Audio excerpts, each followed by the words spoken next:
I want to scroll through this stuff, okay? We have everything set up. So from A01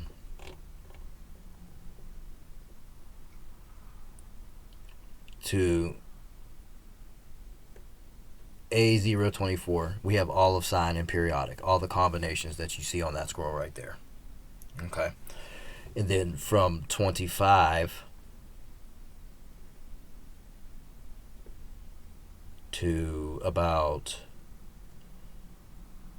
to A48 is the triangle.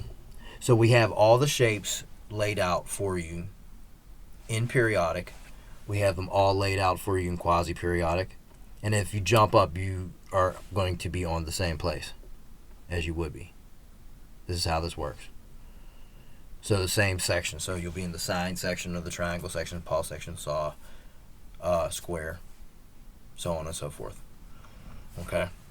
So again, wave dominance, we'll look at that real fast. What wave combinations are you using? Now you have to understand that there is going to be a differentiation in harmonics, and there's going to be a different reaction by driving a wave into another wave shape that is a different shape altogether. Square is going to introduce different textures and harmonics. So would pulse. Add in pulse with modulation, and then things can get a bit more wild and wacky and bizarre. Maybe they could be musically useful, maybe they wouldn't be. Maybe we can experiment right now and find out. So let's turn up to quasi-periodic. Let's use a saw, or a triangle wave, excuse me.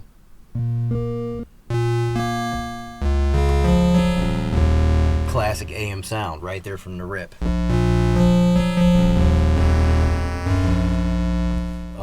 Unisonos also used. Stereotize it on the 3. Oh no, actually it's not used.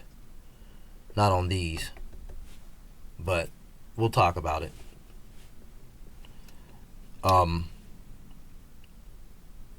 We'll get into the semantics and the inner mechanics. So we have a nice AM sound here. Let's pull the scroll up. Oops. That would be it. So we are on quasi-periodic 03. That would be 8/16. 8 foot over 16 foot.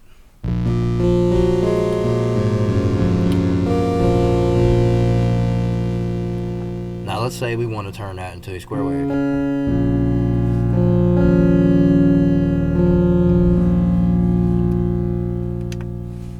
Okay, we take that square wave now.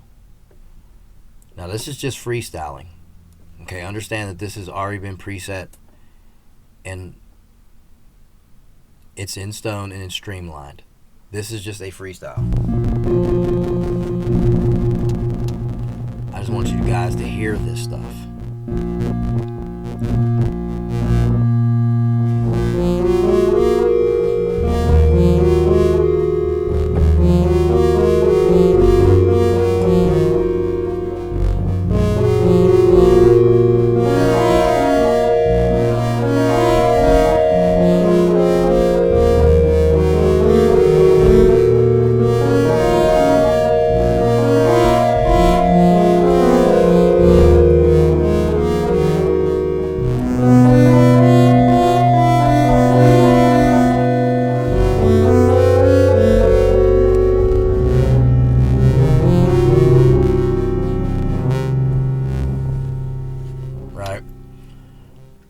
You see what I mean?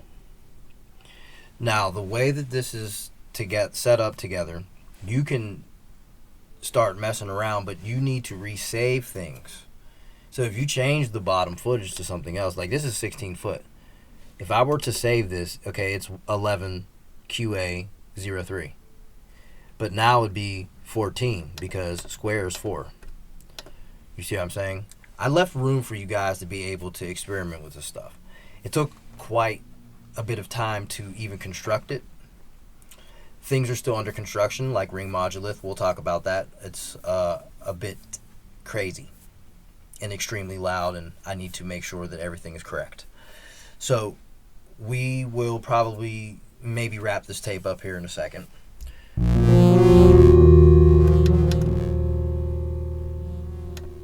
Yeah, the number would stay the same because we did not change the footage of the square wave. Now, if I were to change the footage and say, oh, I want it to be 8/4, then I would save, and we're going to actually listen to it, but this knob is so battered, it doesn't even work hardly sometimes.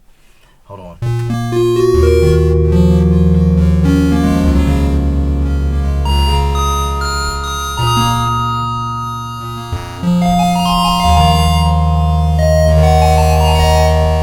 Jeez, that's loud. Am I clipping? Probably not, but no, I'm not. But geez, that's loud. So again, if I was to save that 8/4, 8/4 would be 0/1 instead of 0/3. So this would be 14/01 if I were to change it or save it. But this is a on the spot freestyle experiment, and I just wanted to share it with you and show you how this kind of like works out. Okay, but all you have to do is download and experiment with yourself and use what you find here and make your own numbers up and your own combinations, because you'll find that experimentation is key. On that note, we'll load up the ones with modulations and we'll dive in a bit deeper. I just wanted to kind of introduce you guys to it and wade our feet in the water and see if we really want to jump in, you know. On that note, I'll catch you on the next tape. Hope you enjoy it once again.